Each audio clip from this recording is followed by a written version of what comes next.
So, there's this idea floating around that sounds like an absolute dream for anyone who has a credit card. But what if that dream came with a pretty serious hidden cost? One that could mess with your wallet, your perks, and yeah, maybe even your next vacation. Let's get into it. 10%. Just lock that number in your head for a minute. It is the key to this entire story, and it could completely change the game for how your credit card works. I mean, just think about that. What if, no matter what, your credit card interest rate could never, ever go above 10%? For anyone carrying a balance, that sounds amazing, right? Well, this isn't just some hypothetical question. It's a real proposal. Okay, so here are the details. Former President Donald Trump has put this idea out there, a one-year cap on all credit card interest, setting the maximum at 10%. The whole point is to give cardholders some breathing room. But here's the twist. While lower interest sounds great on the surface, there could be a huge unintended side effect. According to one expert, this move could actually threaten the entire world of points, miles, and cash back that we've all gotten so used to. And that quote, wow, it really packs a punch. It comes from Tiffany Funk, who's a points and miles expert and co-founder of Point.me. And what she's arguing is that this simple-sounding cap could throw the whole perks system into, well, chaos. So to really get what she's saying, we need to pop the hood on this whole rewards ecosystem. We've got to see where the money for all those perks actually comes from. I mean, have you ever really stopped to think about it? Those points that get you a free flight, or that cash back you see on your statement, they don't just appear out of thin air. They're all part of this really intricate financial balancing act. And this is the system right at the heart of the whole debate. Basically, the rewards ecosystem is a cycle. Banks make money from things like interest payments and fees, and then they turn around and use a chunk of that money to pay for the rewards that get us to sign up and stick with them. So on one side of the scale, you have the bank's income. Interest payments from people carrying a balance, that's a huge piece of the pie. Then you've got annual fees and those little interchange fees they collect every single time you swipe your card. And on the other side, well, that's all the good stuff they give back to us. It's a two-way street, and it's all about balance.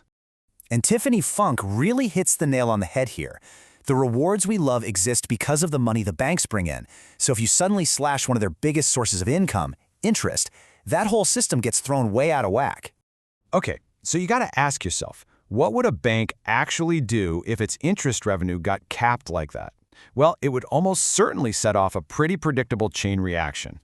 Think of it like a set of dominoes, right? The first one to fall is the interest rate cap, which hits their revenue hard. Then, the next domino, banks, like any business, are going to move fast to avoid losing money. That forces them to reevaluate the entire financial model of their credit cards. And what's the biggest, easiest lever for them to pull to save cash? You guessed it, the rewards programs. So let's bring this home. What could this domino effect really mean for your wallet and for your travel plans? This is where it could get very real for millions of us. Well, according to the experts, here's what we could be looking at. You might see fewer of those high-perk premium cards out there. The ones that are left, they could come with way higher annual fees. The rewards themselves, your points, your lounge access, they could all get watered down. And here's the really tough part.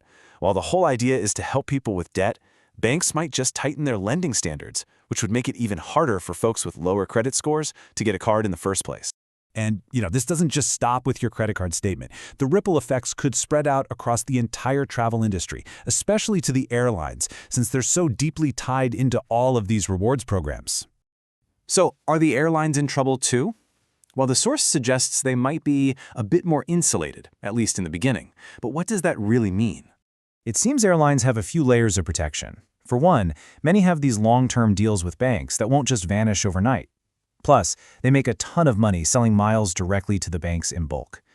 And their own loyalty programs? They're absolute cash cows. But insulated doesn't mean immune. The prediction is that we'd see a significant rebalancing. And what that could mean for you is that the points you earn on your card might not transfer one-to-one to airline miles anymore. Or maybe you'd earn fewer points for every dollar you spend. The bottom line is, the value of your points could take a real hit. Now, it's super important to remember this wouldn't be like flipping a switch overnight. If a policy like this went into effect, it would take time. You'd have slow regulatory updates, then banks would have to roll out changes to their cards. We're talking about a gradual shift, not some sudden collapse of the system. And that really brings us to the heart of it all. This isn't a simple story of good versus bad. It's a trade-off. The proposal is designed to help one group of people, those really struggling with high-interest debt, but it might do that at the expense of another group, the millions of us who pay our balances every month and really rely on that rewards ecosystem. So that's the question we're left with. Is capping interest rates a clear win for consumers? Or does it come with a massive hidden cost that could take apart the world of points, miles, and rewards as we know it? It's a complicated question, and there's definitely no easy answer.